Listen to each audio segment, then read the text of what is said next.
Queridos, nessa ideia do tema que foi proposto para nós acerca de tratar de assuntos relativos a conversas que transformam as pessoas, nós passamos a semana estudando um texto muito interessante e muito conhecido de todos vocês. E eu queria compartilhar com vocês hoje essa mensagem, porque ela fala muito profundamente ao meu coração, e eu tenho certeza que vai falar profundamente ao seu coração. Os irmãos que me conhecem, que já tiveram a oportunidade de me ver pregando aqui, sabem que o conteúdo das mensagens, eles são um pouco pesados, eles são um pouco duros. E hoje não vai ser diferente. Então, a gente sempre brinca dizendo assim: prepare seus lombos, porque o pau vai quebrar. Você fala assim. Mas é sempre bom a gente ouvir repreensões da parte de Deus. Isso significa dizer que Deus nos ama a tal ponto de querer o nosso bem, a ponto de nos corrigir. Nós sempre acabamos, de forma direta ou indireta, caminhando por uma zona de conforto que muitas vezes nos deixa muito aquém daquilo que nós poderíamos fazer para o Senhor, e isso é muito prejudicial para a nossa saúde espiritual. Então eu queria compartilhar com os irmãos um texto aqui. Na verdade,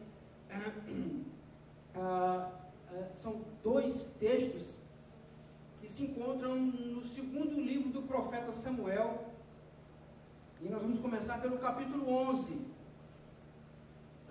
um texto muito conhecido. Esse texto já foi tema de diversas pregações, eu já ouvi muitas mensagens acerca desse texto, e hoje é mais uma mensagem abordando essa temática. E o título da nossa mensagem tem como padrão o espelho do caráter e da justiça. E nós vamos ler aqui, primeiramente, o capítulo 11 de 2 Samuel, que eu queria que você acompanhasse na leitura que vai ser exposta aqui na tela. Eu vou usar aqui a versão que está no meu celular, que é a versão atualizada NVI. O texto é diferente da minha Bíblia, que é uma Bíblia de estudo, e o texto da minha Bíblia é um pouco mais clássico. E eu vou aproveitar que vocês vão acompanhar grande parte do texto na tela. Eu vou ler através da versão atualizada e vamos discorrer através da palavra. O texto diz assim, 2 Samuel capítulo 11: Na primavera, época em que os reis saíam para a guerra, Davi enviou para a batalha Joabe com seus oficiais e todo o exército de Israel, e eles derrotaram os amonitas e cercaram Rabá. Mas Davi permaneceu em Jerusalém. Uma tarde, Davi levantou-se da cama e foi passear pelo terraço do palácio. No terraço viu uma mulher muito bonita, tomando banho, e mandou alguém procurar saber quem era. Disseram-lhe: é Batseba, filha de Eliã e mulher de Urias, o hitita. Davi mandou que a trouxessem e se deitou com ela, porque ela havia acabado de se purificar da sua impureza, da sua menstruação. Depois voltou para casa. A mulher engravidou e mandou um recado a Davi dizendo que estava grávida. Em face disso, Davi mandou esta mensagem a Joabe, o seu general: envia-me Urias, o hitita. E Joabe o enviou. Quando Urias chegou, Davi perguntou-lhe como estavam Joabe e os soldados e como estava indo a guerra. E lhe disse: vá descansar um pouco em sua casa. Urias saiu do palácio e logo lhe foi mandado um presente da parte do rei. Mas Urias dormiu na entrada do palácio, onde dormiam os guardas do seu senhor, e não foi para casa. Quando informaram a Davi que Urias não tinha ido para casa, ele lhe perguntou: depois da viagem que você fez, por que não foi para casa? Urias respondeu: a arca de Deus e os homens de Israel e de Judá repousam em tendas. o meu senhor Joabe, ou seja, o meu general, e os seus soldados estão acampados ao ar livre. Como poderia eu ir para casa comer, beber e deitar-me com minha mulher?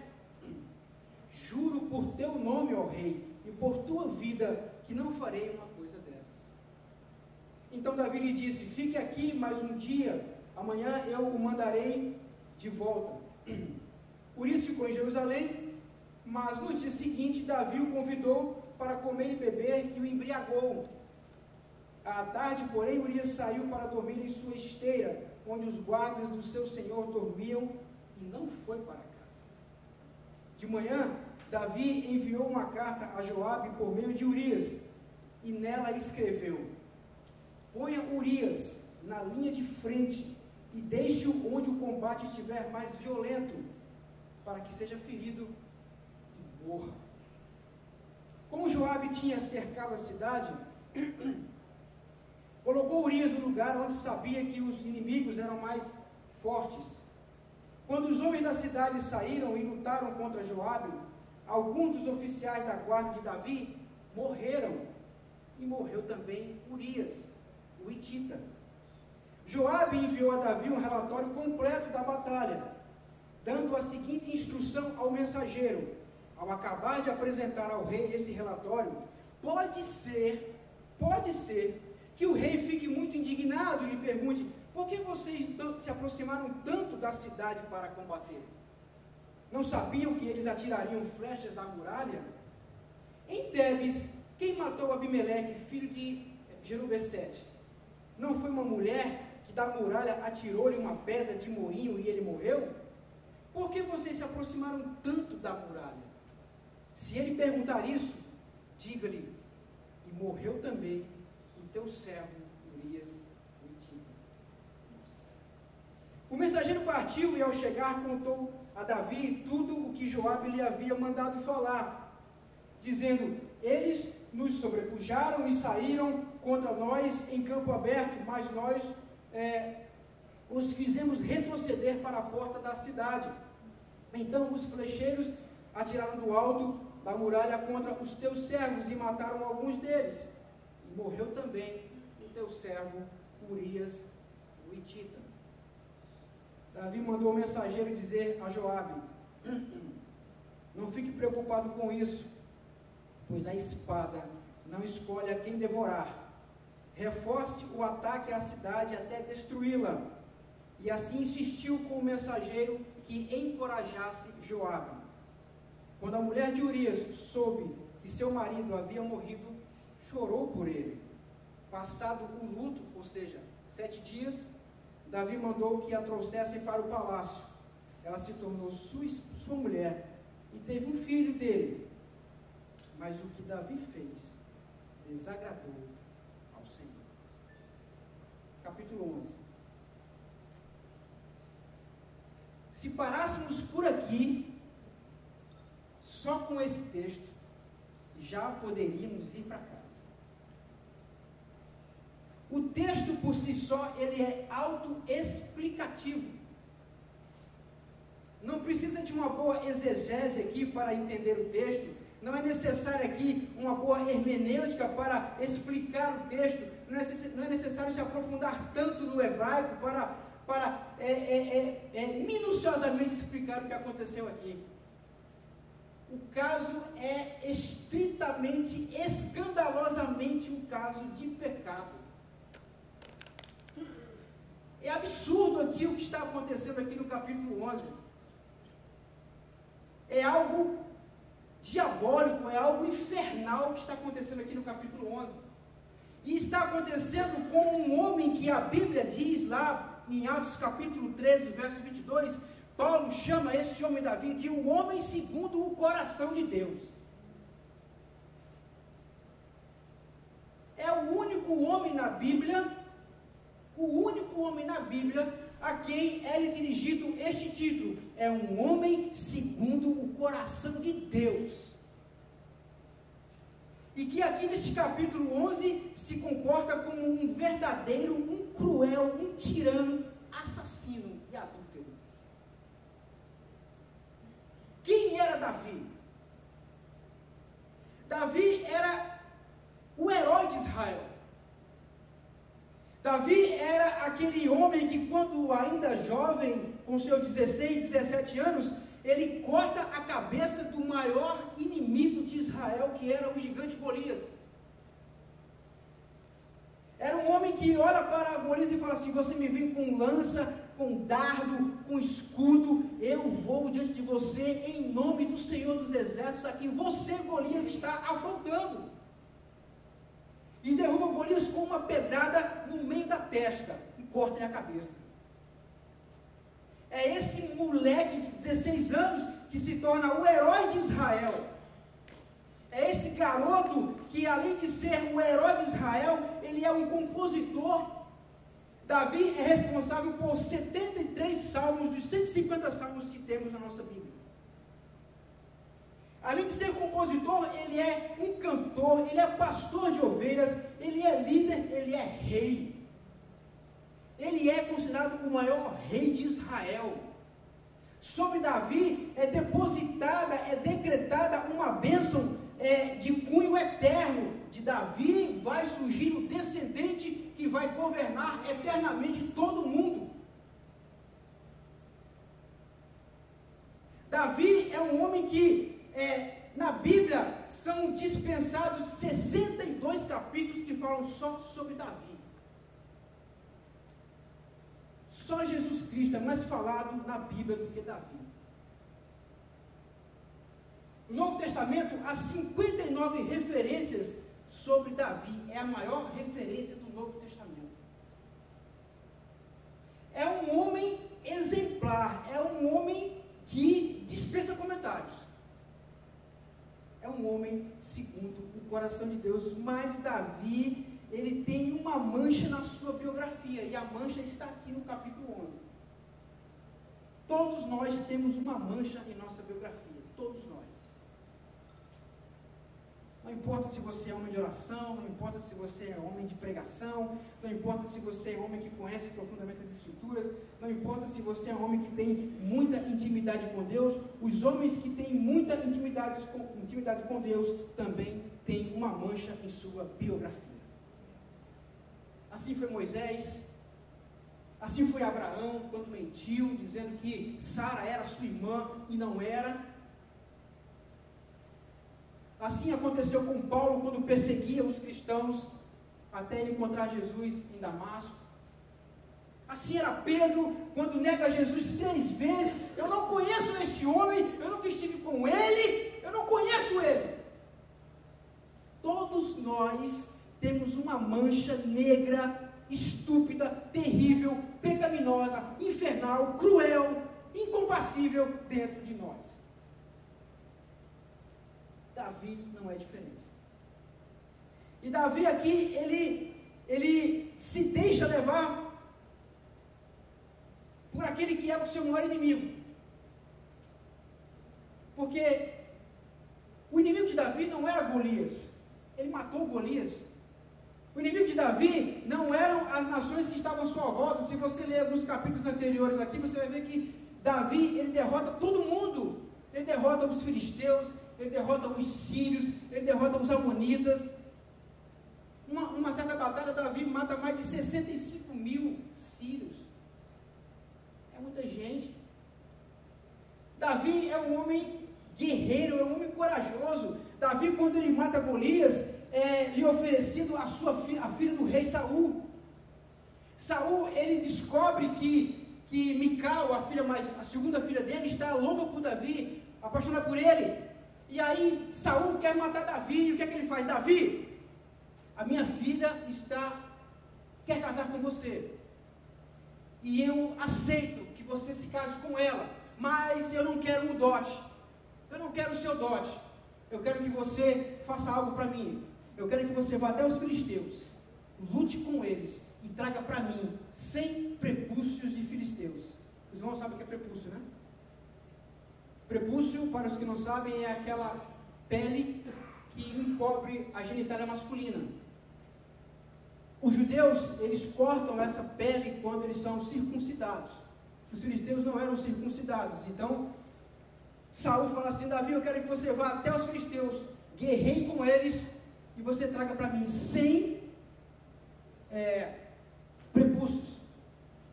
E Davi era homem de guerra, brigar era com ele mesmo, suas mãos latejavam sangue, e ele vai até os filisteus, e luta contra os filisteus, mas não traz para Saul os 100 prepúcios, ele traz 200,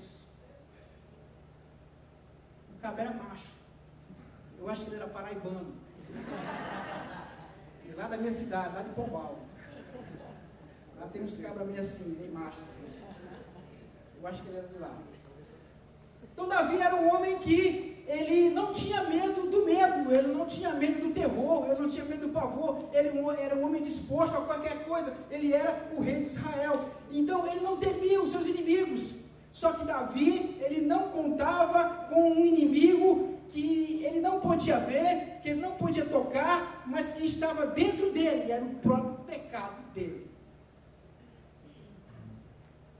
É muito mentiroso quando as pessoas dizem assim, o diabo é o seu maior inimigo. Não é, o diabo não é nosso inimigo, coisa nenhuma, ele nunca foi nosso inimigo, ele nunca será nosso inimigo.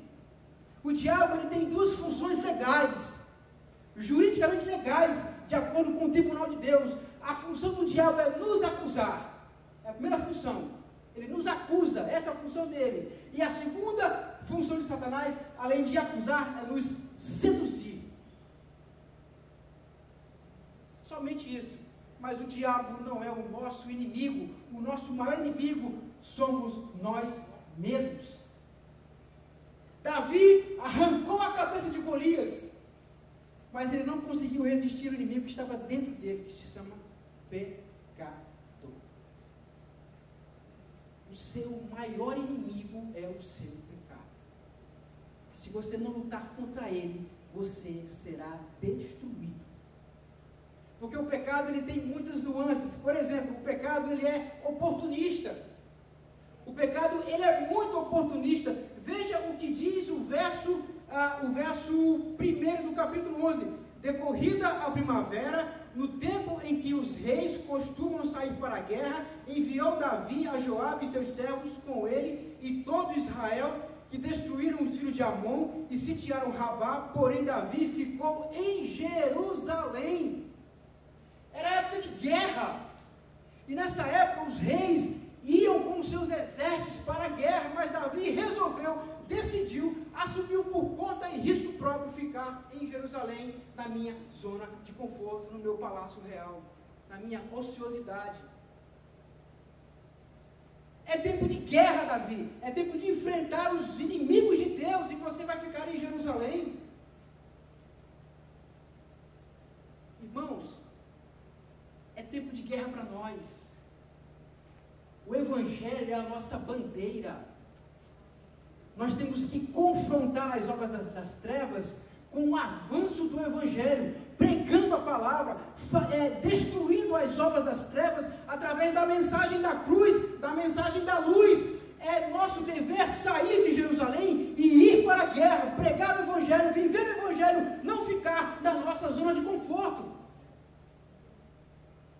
Porque se ficarmos na nossa zona de conforto, nós vamos dar oportunidade ao pecado, porque o pecado, ele é oportunista, ele se aproveita de algumas condições que são favoráveis a ele se aproveita do lugar errado, da hora errada, para poder então ser oportunista. O pecado se aproveita de uma coisa que Davi tem, que não lhe pode fugir. O pecado se aproveita do poder que Davi tem. Davi é rei. Ele pode fazer o que ele quiser. Ele faz o que ele quiser, ele é rei, ele manda. Ele manda. E se você ler o texto, você vai ver algumas passagens onde Davi está só mandando. Mandou Davi, Joabe ir para a guerra. Davi olhou para a mulher, mandou que trouxessem para ele.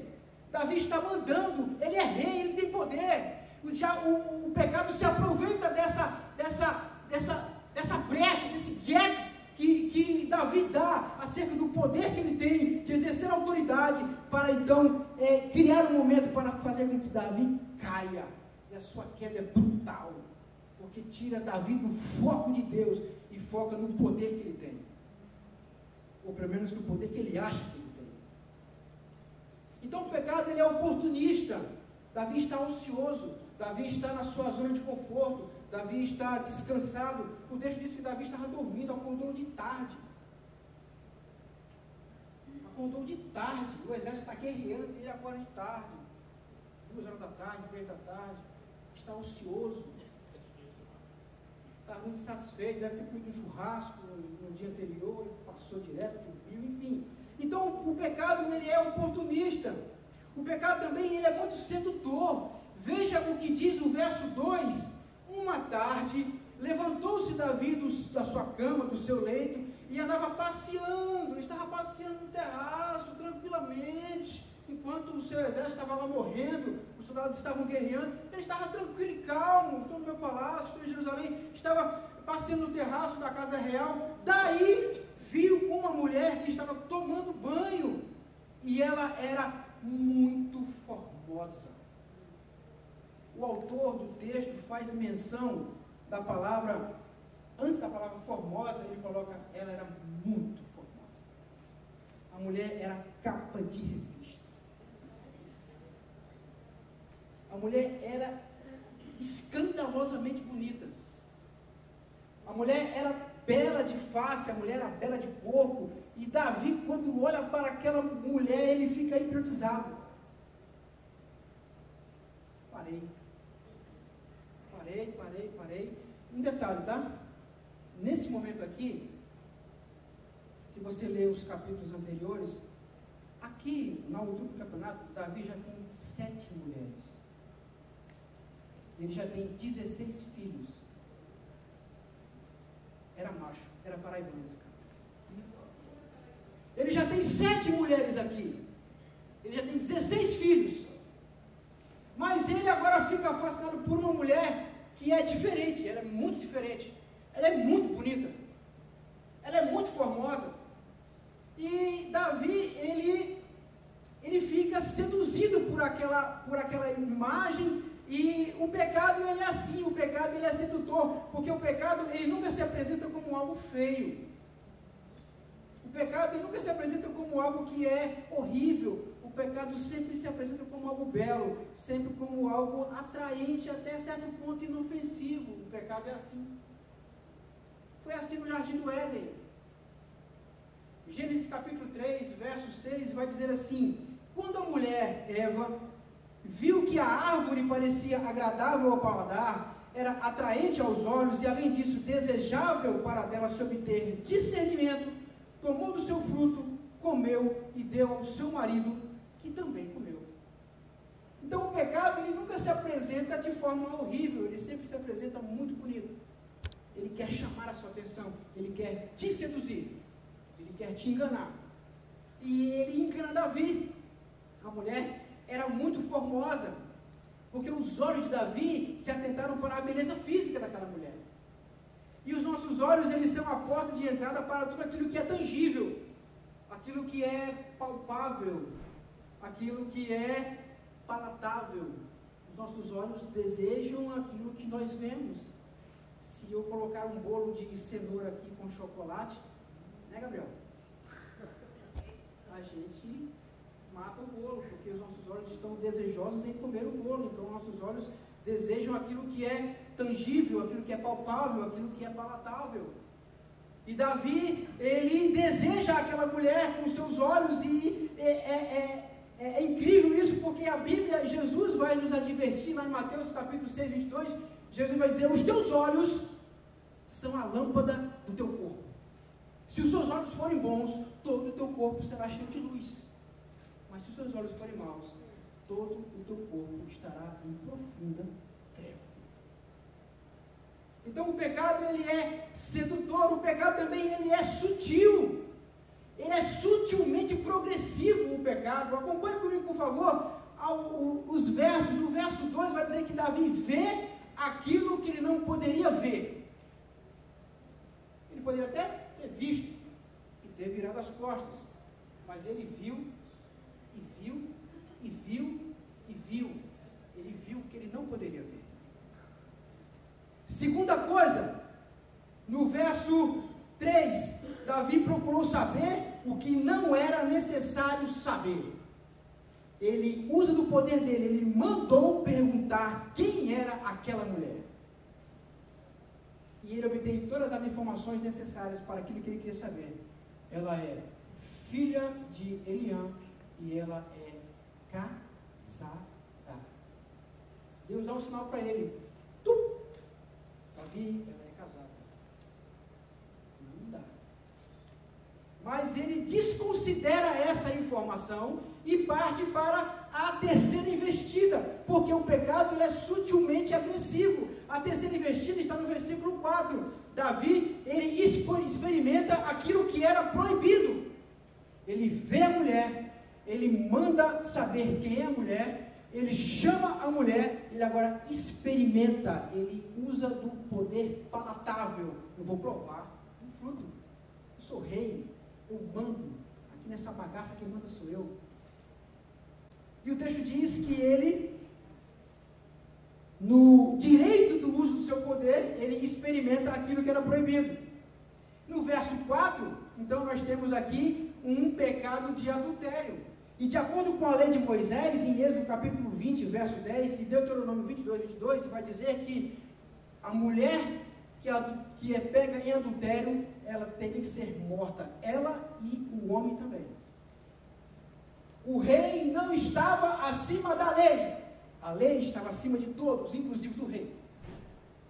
Então, no verso 4, Davi literalmente comete adultério. Ele se deita com a mulher de outro homem. Mas no verso 2, de fato, ele comete adultério. Sabe por quê? Mateus capítulo 5, verso 28, Jesus vai dizer: todo aquele que olhar para uma mulher com desejo impuro no seu coração, já adulterou com ela. Então ele não peca com ela no verso 4, ele já peca com ela no verso 2. Só em desejá-la, ele já adulterou. Então no verso 4 nós temos a letra da lei, que proíbe o ato. Mas no verso 2 nós temos o espírito da lei, que é desvencilhado por Jesus Cristo, no capítulo 5, verso 28 de Mateus. Então o pecado, além de ser oportunista, o pecado, além de ser sutilmente agressivo, o pecado também, ele deixa rastros e consequências desastrosas. Verso 5, a mulher mandou dizer: estou grávida. E aqui Davi não tem mais o controle da situação. Ele vê, ele manda chamar, ele experimenta: eu tenho o poder de fazer isso. Mas agora aqui quem manda é a mulher. E quando a mulher manda, é cumprir o negócio. Quando a mulher manda, vocês que são solteiros e vão casar, cuidado. Quando a mulher manda, ela manda. Então, e ela manda de uma forma muito sutil. Ela manda um recadinho do coração para Davi. Davi, meu amor, estou grávida. Pega essa bola aí que é tua, Davi. E agora? Como é que tu vai administrar? Davi aqui encontra-se literalmente sem poder para mandar fazer alguma coisa. Acabou. Perdeu o controle da situação. E agora, o que é que ele faz? Ele traça um plano B. E esse plano B, ele é terrível.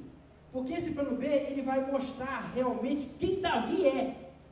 Em sua natureza, em sua essência. Aqui nesse plano B, Davi não vai mais mostrar, não vai mais refletir que ele é o homem segundo o coração de Deus, mas parece que ele vai mostrar que é o homem segundo os desejos mentirosos de Satanás. O pecado, ele é terrivelmente destruidor, ele é voraz, e o pecado visa uma única coisa: o pecado visa a morte. O pecado já tinha decretado a morte. Davi e Batseba já estavam mortos pela lei. Era adultério. Teriam que ser apedrejados. Então o pecado já levou à morte de Davi e Batseba. Mas Davi traça um plano B. E nesse plano B, Davi vai mostrar o seu caráter.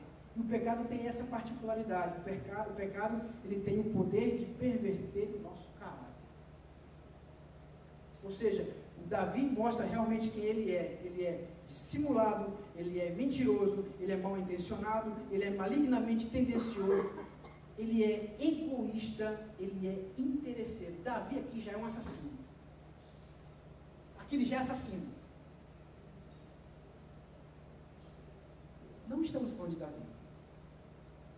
O texto fala de Davi.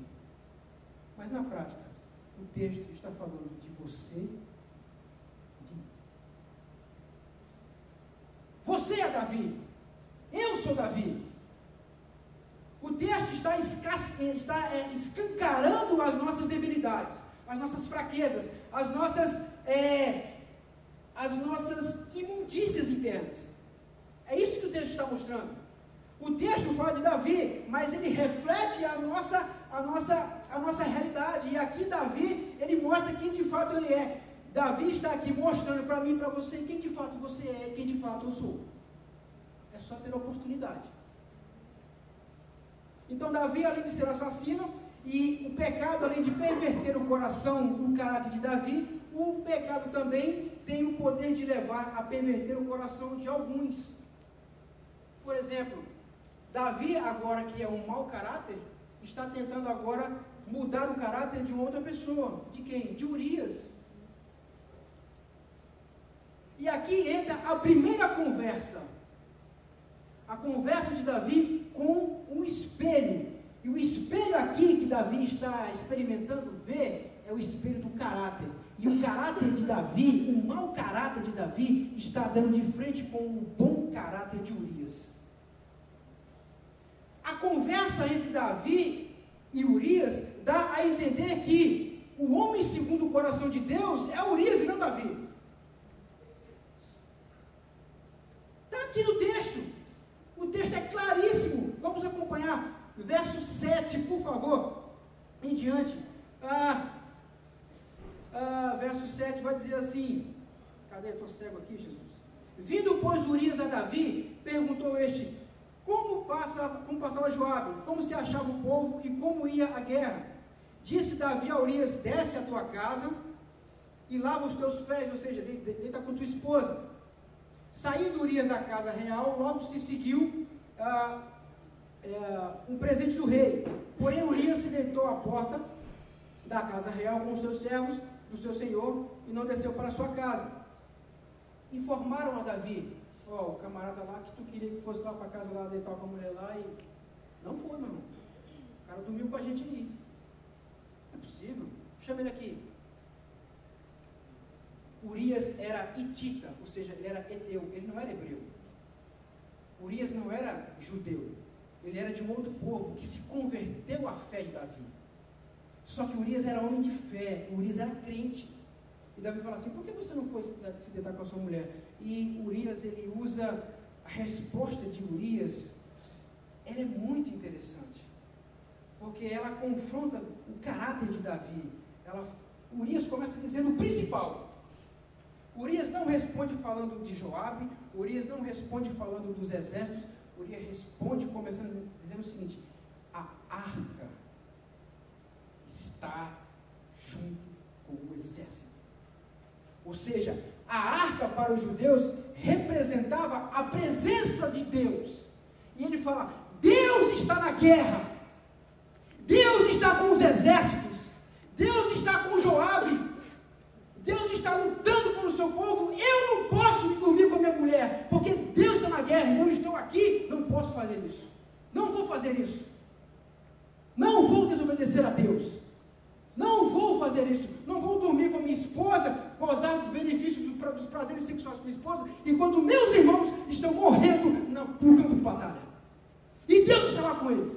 Deus está lá com eles. Não vou fazer isso. Urias era crente. Urias era crente. Aqui ele é um homem segundo o coração de Deus. Aqui Urias tem princípios. Aqui Urias ele tem valores. Não vou contra a palavra de Deus. Eu vou contra o rei, mas eu não vou contra Deus. E Urias é homem de caráter. E Davi está de frente com o espelho do caráter, que é Urias.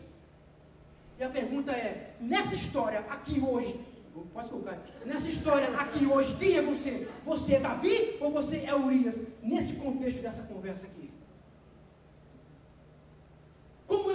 caráter aqui? Como é o meu caráter em relação a essa conversa? Eu sou o rei que pode, o rei que manda, ou eu sou o súdito que obedece à vontade de Deus? Não venha dizer que a palavra é dura. Como diz Marcos, duro é o teu coração, é o meu coração, porque a palavra, por mais dura que for, ela é verdade em amor.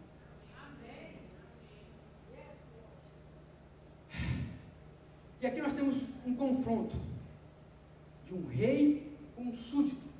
Um rei de ordem insensata contra um súdito prudente, um súdito que usa de prudente desobediência ao rei. Nós temos aqui um rei infiel contrastando com a fidelidade do súdito. O súdito é fiel a Deus, ele é fiel ao exército, ele é fiel ao general e ele é fiel ao próprio rei. Ao próprio rei ele é fiel, só que Davi está cego. Nós temos aqui um rei que usa de uma sagacidade perversa contra um amor sacrificial. O amor de Urias aqui é sacrificial. Tanto é que ele morre. Tanto é que a sua vida é ceifada. Nós temos aqui um rei que ardilosamente ele trama a morte do súdito fiel. E o súdito, ele não pensa assim, ele anela, ele deseja a vida longa do rei. Ó rei, assim como é longa a tua vida, eu nunca vou fazer um negócio desse. Ele deseja que o rei viva longamente. E o rei, essa passagem dói demais, gente. O rei olha para aquele homem e vê um coração sincero, vê um homem íntegro, vê um homem que tem um coração realmente crente. Ele escreve uma carta. Nossa!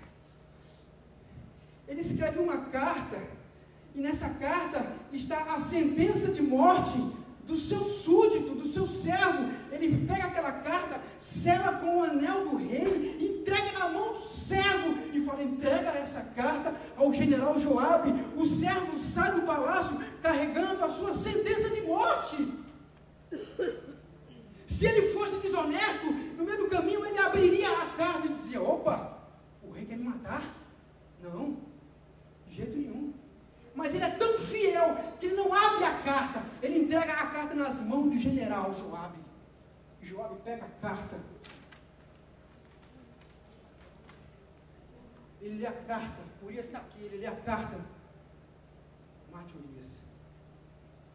Ok, Urias, obrigado, pode ir. O pecado, ele perverte o caráter de uns e ele alimenta o mau caráter de outros. Davi tenta perverter o caráter de Urias e não consegue, mas Davi consegue alimentar o mau caráter de Joabe. Ele consegue alimentar o mau caráter de Joabe. Joabe no outro dia bota Urias na frente de batalha. Vão, exército seguinte, quando Urias for, todo mundo for, vocês votam, deixa ele sozinho, ele tem que morrer. E aqui, Davi sofre o segundo golpe. O segundo golpe. O primeiro golpe, ele não tem o controle quando Batseba diz: estou grávida. E agora ele sofre o segundo golpe nas mãos de Joabe. Davi, ele tem uma carta na manga. Você não tem mais o controle. Eu sei do seu pecado. Você pode ser rei, mas você não controla tudo. Você não me controla, porque eu sou um homem mau caráter. O texto prova mais na frente que Joabe é um cara mau caráter. Ele mata Abner, um servo de Deus. E Davi chora por Abner. Abner e Joabe, ele mata o filho de Davi, Absalão. Ele é mau caráter. E agora Davi está nas mãos dele, está comendo nas mãos dele. Olha o que o pecado faz com você. O que faz comigo? Nos deixa à mercê do mau caratismo. É isso que o pecado faz. O pecado dá uma falsa sensação de paz, porque depois que Urias morre, está tudo tranquilo, está favorável. Traz Batseba, casa comigo, está tudo tranquilo. Urias está morto, está resolvido o problema. Até um filho nasceu, está tudo beleza, o reino está bem. Eu e minhas 8 mulheres, a casa das 8 mulheres agora. Davi está ótimo, está beleza. 16 filhos, mais um novo agora, 17. Então, a primeira conversa de Davi com relação à questão do espelho, ela passou. E, para a gente caminhar para o final, vem a segunda conversa de Davi, que é uma conversa, eu vou ler aqui com um texto atualizado. Na primeira conversa que Davi tem no capítulo 11, ele tem uma conversa com Urias acerca do caráter. E o caráter dele é exposto. E ele é um mau caráter. O espelho de Davi é o bom caráter de Urias. Na segunda conversa, é diferente. Acompanhe comigo, por favor. Capítulo 12, até o verso 15. E o Senhor enviou a Davi o profeta Natã. Ao chegar, ele disse a Davi, conta uma história, uma parábola. 2 homens viviam numa cidade. Um era rico e o outro pobre. O rico possuía muitas ovelhas e bois, mas o pobre nada tinha senão uma cordeirinha que havia comprado. Ele a criou e ela cresceu com ele e com seus filhos. Ela comia junto dele, bebia do seu copo e até dormia em seus braços. Era como uma filha para ele. Certo dia, um viajante chegou à casa do rico, e este não quis pegar uma das suas próprias ovelhas ou de seus bois para preparar-lhes uma refeição. Em vez disso, preparou para o visitante a cordeira que pertencia ao pobre. Então Davi encheu-se de ira contra o homem e disse a Natã, juro, olha o que ele diz, juro pelo nome do Senhor, que o homem que fez isso merece a morte. Deverá pagar 4 vezes o preço da cordeira, porque agiu sem misericórdia. Davi usa umas palavras aqui muito duras. O homem tem que ser morto. Ele não foi compassivo, ele não foi misericordioso. Verso 7. Natã diz, você é esse homem. E continuou dizendo, assim diz, e aí não é Natã que fala, tá, gente? É a palavra do Senhor. Natã diz, assim diz o Senhor, o Deus de Israel. Davi, você é rei, você é só rei, mas eu sou o Deus de Israel. Assim diz o Deus de Israel, eu ungi rei de Israel e o livrei das mãos de Saul. Dei a você a casa e as mulheres do seu senhor, dei a você a nação de Israel e de Judá. E se tudo isso não fosse suficiente, Davi, eu teria te dado muito mais. Por que você desprezou a palavra do Senhor, fazendo o que ele reprova? Você matou Urias, o hitita, com a espada dos amonitas e ficou com a mulher dele. Por isso a espada nunca se afastará da sua família. Pois você me desprezou. Você me desprezou. Davi, você me desprezou. Você me desprezou e tomou a mulher de Urias, o hitita, para ser a sua mulher. Assim diz o Senhor, da sua própria família trarei desgraça sobre você. Tomarei as suas mulheres diante dos seus próprios olhos. Opa! E as darei a outro. E se você deitar, e ele se deitará com elas em plena luz do dia. Você fez isso às escondidas, mas eu o farei diante de todo Israel em plena luz do dia. Vai ser humilhado. Então Davi disse a Natã, pequei contra o Senhor. E Natã respondeu, o Senhor perdoou o seu pecado. Você não morrerá. Entretanto, uma vez que você insultou o Senhor, o menino morrerá.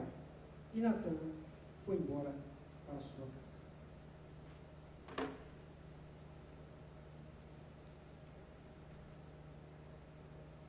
Não precisa explicar o texto. É outra passagem autoexplicativa. Aquilo que o homem planta, ele colhe. É simples. Davi está agora colhendo do fruto que ele plantou.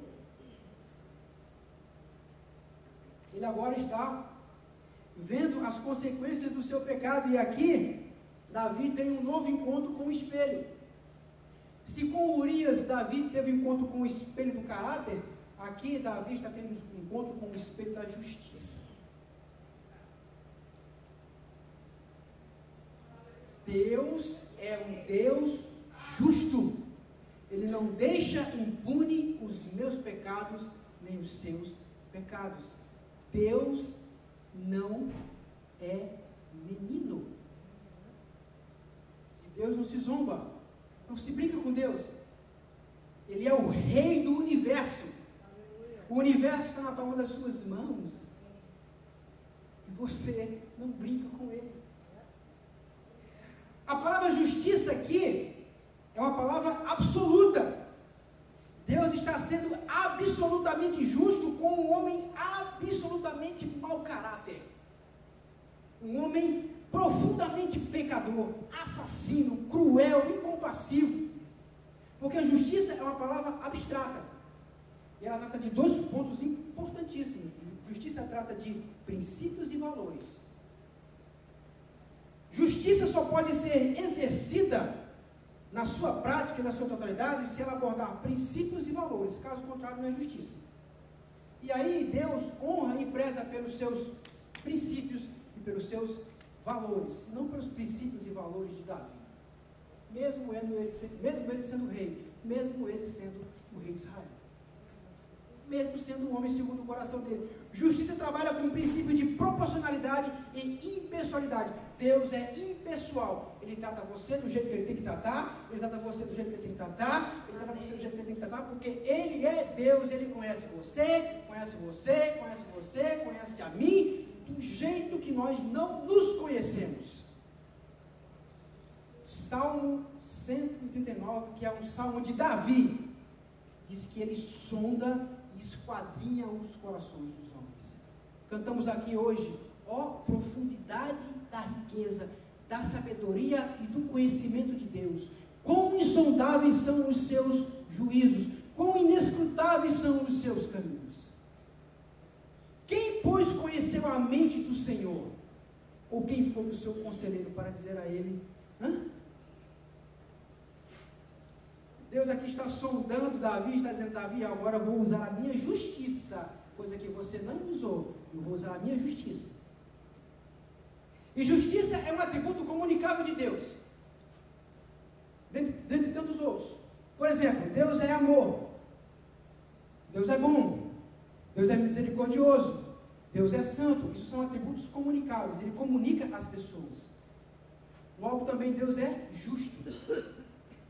Se Deus deseja que eu e você sejamos amorosos, se Deus deseja que eu e você sejamos misericordiosos, se Deus deseja que eu e você sejamos bondosos e santos, Ele também deseja que sejamos justos.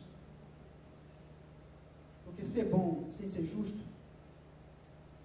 é sinônimo de mau caráter. E o caráter de Deus, ele é perfeito. Ele é pleno, não existe uma mancha em Deus, não existe uma falha em Deus. O caráter de Deus, ele é plenamente justo, plenamente santo, plenamente bom, plenamente amoroso. E aí agora ele expõe a sua justiça santa diante de Davi. E aí ele conta uma parábola. E aqui o texto se dá numa situação em que o lugar é uma sala, imagino eu, estou aqui conjecturando, é uma sala onde estão duas pessoas, Davi e Natan, somente, mais ninguém. E ali a sala do rei não é mais a sala do rei, agora é a sala do juiz, porque agora ali é uma conversa de tribunal. O texto aqui, ele se dá numa esfera forense, né? Os que estudaram, por exemplo, Alex estudou Direito, Faculdade de Direito, e sabe que o atributo forense é algo que é tratado na esfera da lei, nos atributos da legalidade, ou seja, um crime é exposto, esse crime ele é avaliado através de técnicas e através de uma lei, de um direito legal. E a base que se institui aqui para determinar esse crime é a própria lei de Deus. E aqui, o profeta Natan, ele age como um advogado, ele apresenta o crime, mas a função de julgar o crime compete a Davi. Porque aqui em Israel não existia os três poderes: poder executivo, legislativo e judiciário. Havia o poder teocrático, monárquico. Teocrático porque é Deus quem governa a nação, e monárquico porque Deus governa através de um rei, que é Davi. Então aqui Davi, ele tem que usar do poder de julgar muitas coisas. E aqui Davi é obrigado como rei a julgar esse crime. E o crime se dá numa esfera de parábola, na qual Davi, ele é colocado sem saber. E quando é exposto o crime, Davi dá logo o veredito. Davi dá o veredito. Olha o veredito de Davi: esse homem tem que ser morto. Por que tem que ser morto? Porque ele agiu de duas formas terríveis e cruéis. Ele foi, duas formas terríveis, ele foi cruel e ele foi incompassível. Ele foi cruel com a ovelhinha, ele não teve compaixão. Então, por causa disso, Davi, num brotar no coração dele de sentimentos, ele fala: esse homem tem que morrer, porque ele é cruel, ele é sem compaixão. E além de morrer, ele tem que restituir 4 vezes mais a ovelhinha que ele sacrificou. E aqui entra a primeira nuance da justiça que nós muitas vezes exercemos por nós mesmos, a nossa justiça própria. Nós gostamos muito de julgar os outros. Nós apontamos o dedo para os outros. Nós olhamos para o pecado dos outros, mas não olhamos para os nossos pecados. Nós somos ávidos, nós somos rápidos, nós somos ligeiros em condenar os outros, mas nós somos lerdos, nós somos, desculpe o termo, nós somos andas em nos autocondenar, em nos autojulgar. E a primeira coisa que acontece aqui é que Deus nos ensina 3 coisas fundamentais. Primeiro, os justos devem julgar conforme as Escrituras. Todo o nosso julgamento é baseado na palavra de Deus. Por isso que a Bíblia manda a gente julgar. Julgar não é pecado. A base da justiça tem que ser a palavra. Se você julga por você mesmo, você está errado. Agora, se você julga pelo crivo da palavra, aí você pode julgar. Então, os justos, eles são levados a julgar as coisas conforme as Escrituras. E Davi faz isso corretamente, ele não está errado não. E ele faz um bom julgamento. Ele usa a palavra. Ele usa as Escrituras para julgar o homem. Ele está certo em condenar o homem. Restituir 4 vezes. Matar o homem porque o homem foi cruel. Ele está usando as Escrituras. Ele está usando um texto aqui, lá de Êxodo, capítulo 22, dos versos 1 a 3. Ele está usando a palavra. Ele está errado não. Ele é fácil em julgar. Ele pega a palavra e julga o homem. Está julgado. Então o homem tem que ser morto. E tem que ser restituído o pobre. Está certíssimo, Davi. Certíssimo. Como rei, como juiz, você agiu corretamente. O veredito é pena de morte. O veredito é restituição 4 vezes mais. O problema é que algumas pessoas, elas julgam as outras pessoas conforme as suas afeições, conforme as suas aparências, as suas preferências. Eu posso, por exemplo, não estou dizendo que isso vai acontecer, tá? Posso, por exemplo, olhar para o pastor Júnior e fazer um julgamento dele a meu critério. Eu posso pensar A ou B a respeito do pastor Júnior, baseado na minha preferência. Por exemplo, respeitosamente falando, o pastor Júnior é arminiano, eu sou calvinista. Eu posso muito bem olhar para ele e dizer o seguinte: não vou com a cara dele, porque é arminiano. E eu levanto um julgamento baseado na minha preferência, porque se ele fosse calvinista, eu abraçava, eu tomar um cafezinho na casa dele. Faz tempo que eu não vou lá, mas enfim. Mas eu faço os meus julgamentos baseados nas minhas afeições, nas minhas preferências, nas minhas aparências. Às vezes nos aproximamos de pessoas que têm poder aquisitivo para que possamos ser vistos. E muitas vezes nos afastamos de pessoas que não têm tantas condições assim. Nós formamos julgamentos baseados nas nossas aparências. Está doendo, né, irmão? Está doendo, né? Mas é para doer mesmo. É palavra de Deus. Não é a palavra do irmão Walter, não. O irmão Walter não tem nada para falar, não. Então nós apresentamos os nossos julgamentos baseados nas nossas preferências. E não baseamos nossos julgamentos baseados nas Escrituras. A segunda coisa que Deus quer de seus filhos é que seus filhos, além de julgar conforme as Escrituras, eles também devem se julgar conforme as Escrituras. Eles não podem julgar os outros só pelas Escrituras. Eles têm que olhar para as Escrituras e se julgar. Esse é meu pecado. Essa é a minha transgressão. Esse é o meu julgamento. Esse é o meu veredito. Ele tem que olhar para a palavra de Deus. Ele tem que se colocar como réu diante da palavra. E não colocar os outros como réus de acordo com a palavra. Essa é a segunda condição. Os justos devem exalar ou apresentar seus julgamentos mediante a palavra. E eles devem se autoanalisar, se auto-julgar conforme a palavra de Deus. Davi se julgava pelas Escrituras rei, herói, líder, e de fato era. Deus havia prometido isso a ele. Talvez por isso ele não se julgasse um assassino. Talvez por isso ele tenha pecado. E agora a pergunta que não quer calar: qual foi o pecado de Davi?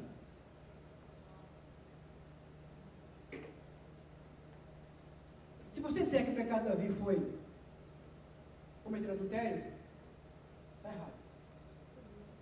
Se você disser que o pecado de Davi foi matar Urias, está errado. Cometer adultério e matar Urias são só consequências de um pecado maior.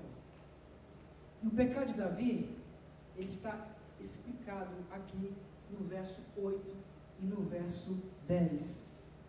Veja o pecado de Davi. É Deus quem está dizendo: por que, pois, desprezaste a palavra do Senhor, fazendo o que era mal perante ele? E no verso 10: agora, pois, não se apartará a espada jamais da tua casa, ou seja, uma consequência, porquanto me desprezaste e tomaste a mulher de Urias, outra consequência, o Eteu, para ser a tua mulher. Então o pecado de Davi não foi ter cometido adultério. O pecado de Davi não foi ter matado Urias. O pecado de Davi foi ter desprezado a palavra de Deus. Ele pegou a palavra de Deus e jogou no lixo, pisou na palavra e disse: eu sou o rei aqui, e eu mando aqui. Não é a palavra que manda, eu é quem mando, traga ela para mim. Eu é quem mando, mate Urias. E ele despreza a palavra de Deus. Ele pega a palavra de Deus e amassa e joga na lata do lixo. Eu sou o rei de Israel. Eu olhei minha Bíblia.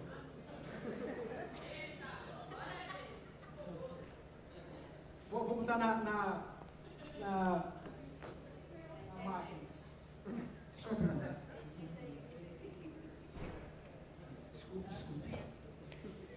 É o calor da emoção. Então Davi, ele despreza a palavra de Deus completamente. Ele faz pouco caso de Deus. Agora eu faço uma pergunta para você: quantas vezes você fez pouco caso de Deus? Quantas vezes? Quantas vezes? Obrigado, meu irmão. Quantas vezes eu e você fizemos deboche da palavra de Deus? Brincando com o Criador do Universo, pecando de forma deliberada, voluntária, sabendo que está pecando, está continuando a pecar, vivendo pecando, não se arrepende, não se humilha diante de Deus, pega, sabe que está pecando e continua na prática do pecado. Você está desprezando a palavra de Deus, e Deus está julgando isso. E Deus julga Davi. E o terceiro ponto que Deus faz acerca de Davi é que os justos, eles aprendem e acolhem o julgamento de Deus. Eles aprendem e eles acolhem o julgamento de Deus. Davi, quando é exposto o pecado a ele, quando Natan diz: você, Davi, é esse homem, porque você matou Urias, porque você tomou a mulher dele, ele fala assim: pequei. Mas ele não fala só pequei. Pequei contra o Senhor. Porque todo pecado, todo ele, seja roubar uma galinha, seja matar um homem, todo pecado, em última instância, é um pecado contra Deus. Todo pecado, não importa ele, é um pecado, em última instância, contra Deus. Agora, deixa eu te falar uma coisa. Analise aqui a situação. Estou pensando na minha vida molhada, Jesus.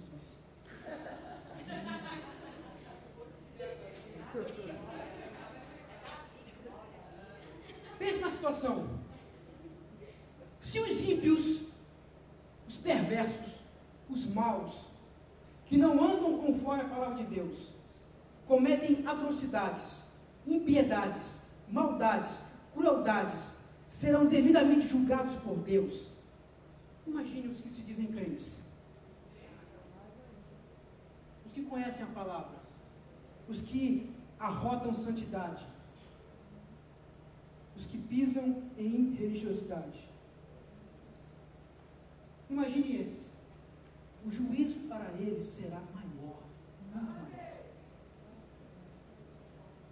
Se eu e você estamos caminhando de passos largos com a falsa moralidade, abraçados com a falsa santidade, beijando a impiedade, se deitando com a impureza, e estamos escondidos numa capa de crente, ou porque vemos na igreja todo domingo, e louvamos a Deus, e glória, aleluia,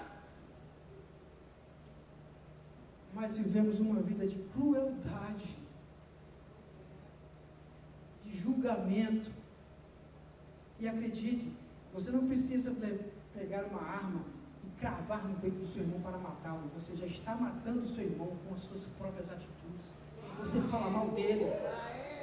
Quando você faz tudo contra o seu irmão, você está se comportando como um assassino. Você está diante do divã de Deus. Tem um livro muito bom do Caio Fábio chamado No Divã de Deus. É bom esse livro, eu gostei dele, eu li uma vez, gostei. Você está no divã de Deus. E Deus está agora passando um filme sobre você. E você pode esconder as coisas de mim, mas não esconde de Deus. E outra coisa, você não consegue esconder os seus pecados ocultos, nem das outras pessoas. Davi achava que tinha escondido o pecado dele, de todo mundo, mas eu fico imaginando nos corredores do palácio. Ei, Urias morreu. E a mulher dele está aqui no palácio com o rei.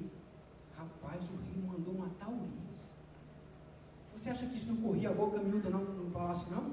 Todo mundo sabia do pecado de Davi. Ninguém tinha coragem de enfrentar Davi. Agora quando você... Agora eu posso bater, não tem água? Agora quando você é homem de Deus, quando você é mulher de Deus, você tem apoio na palavra, você tem subsídio na palavra, você tem coragem para enfrentar o homem, o mal, o pecado, Satanás, quem, o inferno que for, e usa de autoridade no poder da palavra. Você é esse homem. Só não posso bater aqui, senão rasga.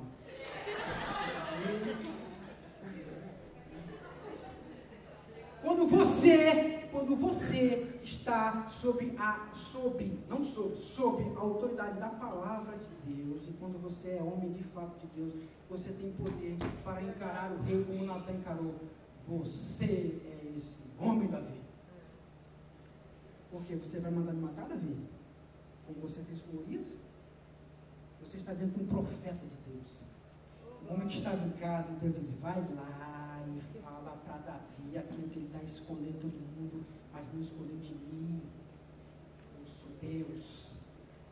E Davi nunca esteve no controle da situação. Para finalizar, mesmo com toda essa desgraça na vida de Davi, nós temos algumas aplicações. A primeira delas, Deus preza por sua honra. A honra e a glória dele, ele não dá a ninguém. Não vai dar a mim, não vai dar a você, para satisfazer o meu e o seu capricho. A honra dele é só dele. A ele toda a honra, toda a glória, para todo sempre. Amém. Jesus lá em Mateus capítulo 6, 22, na oração do Pai Nosso, ele começa dizendo o seguinte: Pai Nosso que estás no céu. Isso chama-se majestade. Tu és majestoso, porque tu estás no céu. Os céus manifestam a glória de Deus. E a obra do firmamento, a obra das suas mãos. Pai nosso que estás no céu, ou seja, majestoso, santificado, honrado, glorificado, seja teu nome. Então Deus preza por sua honra. E Ele não vai dar a honra dele nem para você, nem para mim. Ele é Deus. Segunda coisa que Deus aplica em nossos corações: os juízos de Deus são executados não só no futuro, mas também no presente. Não pense que o que você faz aqui, na eternidade, não, acontece aqui. Davi, ainda vivo, viu com seus próprios olhos o filho mais novo ser morto pelo terceiro filho. Davi viu com seus próprios olhos o filho mais velho estuprar a própria irmã. E aí o terceiro filho mata o irmão. Davi viu com seus próprios olhos lá, no capítulo 16, Absalão mandando colocar uma tenda no mesmo terraço. Olha que interessante, é só você ler, gente. Lendo Bíblia a gente aprende. É só você ler o texto. Absalão quer tomar o reino de Davi. Consegue, até certo ponto. O que é que ele faz? Ele manda colocar no lugar onde Davi viu Batseba tomando banho no terraço. Ele manda colocar uma tenda. E lá ele faz sexo com todas as concubinas do próprio pai. Se cumprindo a palavra do profeta Natan. O que você fez em um culto, Davi, com Batseba, o teu próximo vai fazer à luz do dia, para que todo Israel vê. E Absalão transou com essas mulheres durante o dia para todo mundo ver. Humilhou o rei Davi. E Davi, depois de morto, ainda colheu do fruto do seu pecado, porque depois de morto, Salomão manda matar o próprio irmão Adonias, que queria usurpar o rei. A espada não se apartou da casa de Davi. Davi perdeu o primeiro filho com Batseba. Davi perdeu o filho primogênito, Aminon. Davi perdeu Absalão. Davi perdeu Adonias. E Davi perdeu um quinto filho.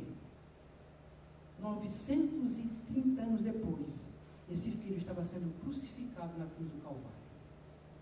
Porque Jesus é filho de Davi. Ele é a raiz de Davi. Mas ele é o leão da tribo de Judá. Aleluia! E por último, estourei o tempo. Estourei o tempo e molhei minha Bíblia. Por último, mesmo com um pecado tão grave como o pecado de desprezar Deus, Deus mostrou a Davi graça. Graça. Deus mostrou a Davi graça. Como? Primeiro, Davi reconheceu que estava em pecado. Foi o primeiro reconhecimento de Davi. Eu pequei contra o Senhor. Mas no verso 1 do capítulo 12, o texto diz que Deus vai até Davi. Como? Através do profeta. É Deus quem vai até Davi. Davi está em pecado, mas Deus vai até Davi.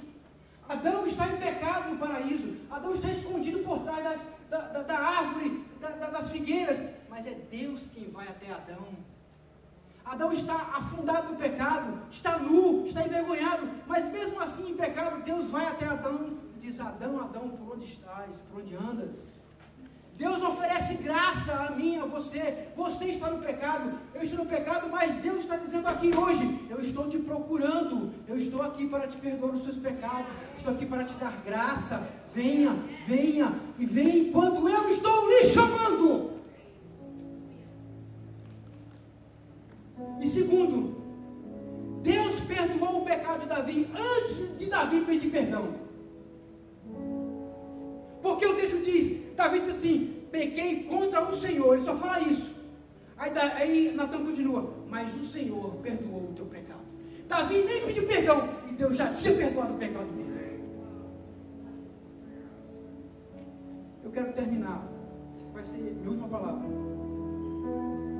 Queria que você ficasse de pé. Queria que baixasse só um pouquinho o volume, por favor. Queria que você ficasse de pé. Abrisse sua Bíblia no salmo mais importante de Davi, Salmo 51. que é o salmo que trata dessa situação de Davi específica. Eu vou ler com vocês e vou terminar com essa palavra. O Salmo 51 diz assim: compadece-te de mim, ó Deus, segundo a tua benignidade e segundo a multidão das tuas misericórdias, apaga as minhas transgressões, lava-me completamente da minha iniquidade e purifica-me do meu pecado, pois eu conheço as minhas transgressões e o meu pecado está sempre diante de mim, porque pequei contra ti somente, e fiz o que era mal perante os teus olhos, de maneira que serás tido por justo no teu falar e puro no teu julgar. Eu nasci na iniquidade, e em pecado me concebeu a minha mãe. Eis que te comprases na verdade do íntimo, e no recôndito me fazes conhecer a sabedoria. Purifica-me com ensopo, e ficarei limpo. Lava-me, e ficarei mais alvo do que a neve. Faze-me ouvir júbilo e alegria, para que exultem os ossos que me esmagaste. Esconde o rosto dos meus pecados e apaga todas as minhas iniquidades. Cria em mim, ó Deus, um coração puro e renova dentro de mim um espírito inabalável. Não me repulses da tua presença, nem me retires o teu Santo Espírito. Restitui-me a alegria da tua salvação e sustenta-me com o espírito voluntário. Então ensinarei aos transgressores os teus caminhos e aos pecadores que se converterão a ti. Livra-me dos crimes de sangue, ó Deus, Deus da minha salvação, e a minha língua exultará a tua justiça. Abre, Senhor, os meus lábios, e a minha boca manifestará os teus louvores, pois não te comprases em sacrifícios, do contrário eu os daria, e não te agradas em holocaustos. Sacrifícios agradáveis a Deus são o espírito quebrantado, o coração compungido e contrito, não o desprezarás, ó Deus. Faze bem a Sião, segundo a sua vontade, edifica os muros de Jerusalém. Então te agradarás do sacrifício de justiça, dos holocaustos e das ofertas queimadas, e sobre o teu altar se oferecerão novilhos. Que Deus nos abençoe. Eu estou aqui para te perguntar.